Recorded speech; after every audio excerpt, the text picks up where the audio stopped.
In this quick tech video, I'm going to show you how to use Mail Merge in Microsoft Word. Using Mail Merge, you can easily customize form letters for individual recipients. You can also use Mail Merge to create envelopes or labels in bulk. To begin with, I'm going to open up a blank Microsoft Word document. By clicking on the Mailings tab, I can now select Start Mail Merge. For this example, I'm going to use the step-by-step Mail Merge wizard. Over on the right-hand side, I now have some options. You can select the document type of letters, email messages, envelopes, labels. For this example, I'm going to do a letter. Come down to the bottom and say Next.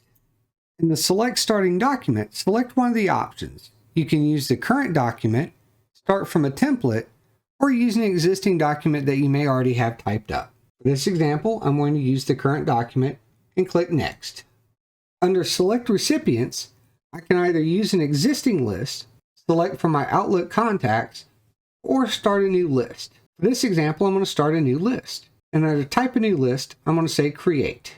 In this dialog box, I can fill out the title, name, company names, the addresses, phone numbers, and email addresses of the people I wish to send this to. I'm going to create my list by adding data in this dialog box. To save the list, I'm going to click OK. From here, I have the option to save this list. In the Mail Merge Recipients dialog box, here I can select who I want to, and then say OK. Once you have a list created, the Mail Merge wizard reverts to use an existing list as the default option. From this point, I'm going to go to the next step of writing my letter. Under the Write Your Letter options, I'm going to begin with the address block. In the Insert Address dialog box, check or uncheck boxes and select options on the left until the address appears the way you want it. Once I have this the way I want it, I'm going to click OK. By pressing Enter, I can now go to the greeting line. From this dialog box, you have some options on how to present your greeting line. And again, I'm going to say OK. Note that the address block and greeting line are surrounded by chevrons. Once I've written my letter, I'm going to click Next to preview the letter.